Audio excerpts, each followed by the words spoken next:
इस्रायलच्या गुप्तहेर संस्थेला अशा प्रकारचा हल्ला होऊ शकतो ही कल्पना होती, पण तो एवढ्या मोठ्या स्वरूपावर आणि नेमका कधी होईल याच्याबाबत निश्चितच या यंत्रणेला पुरेशी माहिती मिळू शकली नाही.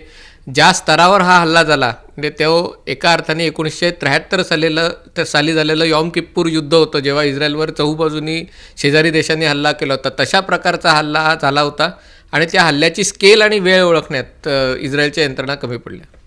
दुसरं महत्त्वाचं म्हणजे असं अनेक आता वृत्तसंस्थांकडून वृत्तांमध्ये किंवा ॲनालिसिसमध्ये पुढे येते की गेली 2 वर्ष हमासने आणि एकूणच फिलिस्तिनी किंवा पॅलेस्टाईनने आम्हाला हे युद्ध नको आहे आणि कुठल्याही प्रकारच्या रक्तपात नको आहे, आम्हाला आर्थिक प्रगतीच्या मार्गावर जायचं आहे असं सांगून इस्रायलच्या सरकारला आणि इस्रायलला आणि एकूणच मिडल ईस्टमध्ये असं एक वातावरण निर्माण केलं की आता आम्ही युद्धाचा मार्ग सोडलेला आहे आणि त्याच्यामध्ये गेली 2 वर्ष ते तयारी करत होते या युद्धाची आणि त्यांनी अचानक हा हल्ला केला.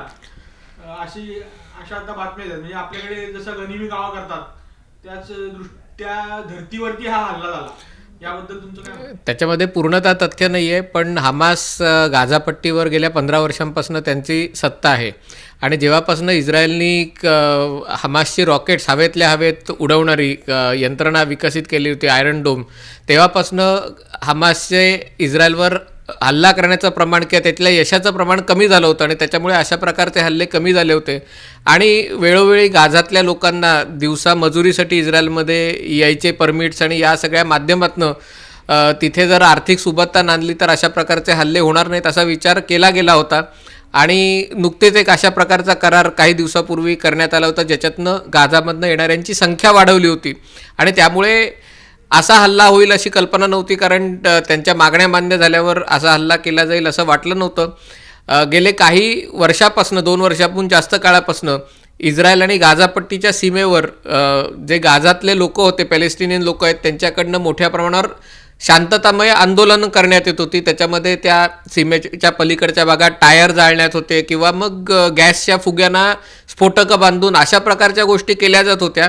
पण एवढ्या मोठ्या संख्येने 22 ठिकाणी सीमेचं कुंपण तोडलं जाईल आणि लोक मोठ्या संख्येने एवढ्या वाहनांसकट आत घुसतील अशी कल्पना नव्हती. याबाबत हमासनी गाफील ठेवण्यात त्यांना यश मिळालं असं म्हणता येईल.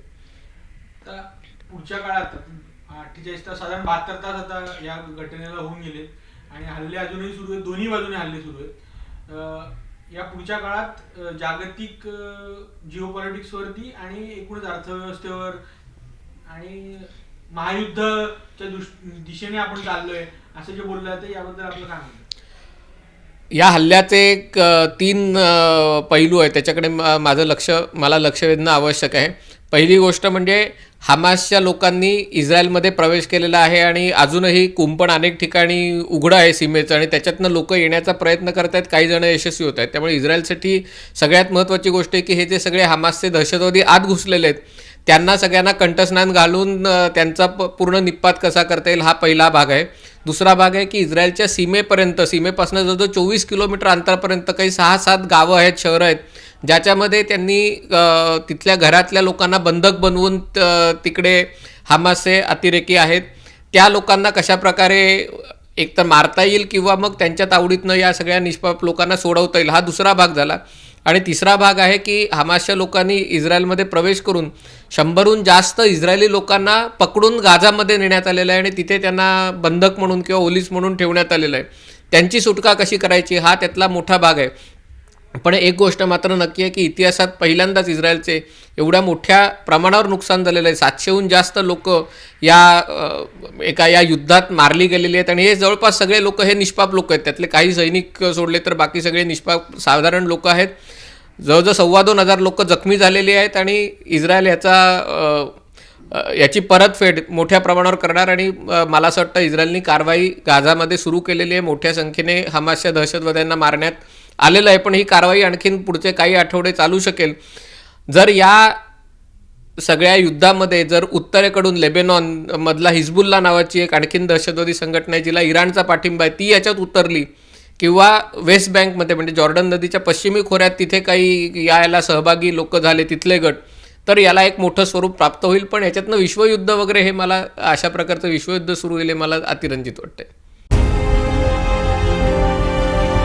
विकासाचा ध्यास म्हणजे